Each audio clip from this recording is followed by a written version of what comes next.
पाकिस्तान पीपल्स पार्टी के चेयरमैन बिलावल भुट्टो ज़रदारी के political secretary Jamil Ahmed Soomro UC3 Hyderi town में पहुंची आवाम जा मसला मालूम कया।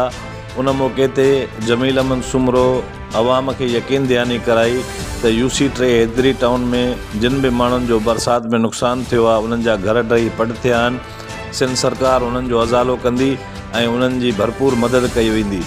उन मौके ते UC3 जो चेयरमैन शफ़ीक अहमद चांडियो ऐं ॿिया मोअज़्ज़िज़ीन पिण मौजूद हुआ। पानी ईंदो आहे हलियो वेंदो पर हे आसमान जे मथे जी बोड जेका आहे आसमान खां हिकिड़े ई वक़्तु जेको आहे उहा नाज़ुल थी अचे हिते। सो का बि हिकिड़ी हुकूमत को बि हिकिड़ो फ़र्द या का NGO या कुझु उहा हेॾनि माण्हुनि खे हिक ई वक़्त ते रिलीफ नथो ॾेई सघे। सो अञा ताईं बलोचिस्तान मां पाणी अचे पियो तव्हांखे ख़बर आहे उनजी मक़दार घटि आहे पर उन खां बाद में असांजा शहर जेके आहिनि उहे शहर हिन वक़्तु जेको पाणी खां उहो साफ़ थिया आहिनि। पाणी कोन्हे को पाणी पर ॿारहं में अञा ताईं पाणी आहे। केतिरो पाणी लही वियो आहे। हिते लाड़काणे शहर ते वॾो बहार हुयो।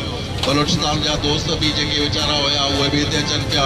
कंबर शरारकोट हुजे कश्मीर कंदकोट हुजे जैकाबाद हुजे लहरपुर नाथन शाह मेहर त तव्हां लाड़काणे वारनि उन्हनि जी मेज़बानी कई तव्हांखे जस हुजे।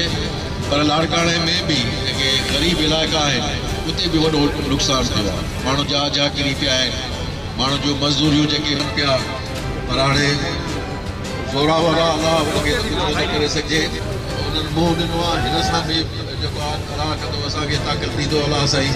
त मुंहुं जेके पंहिंजी तरक़ी जे लाइ हिन मौसम खे जेको आहे तब्दील करे छॾियो आहे ऐं हेॾियूं वॾियूं रुॻो हिते न पर इहे तबाहियूं अलाए किथे किथे को जिरे मजरे खे जेको बची वियो हुजे त बची वियो हुजे पर 99% जेको आहे उहो फ़सुलु लुड़ी वियो आहे। असांजो इहो कयो त दुनिया में हीअ वाहिद आहे जिते 100 किलोमीटर ते हिकिड़ी ढंढ ठही वई जेका मथां आसमान तां पई नज़र आई।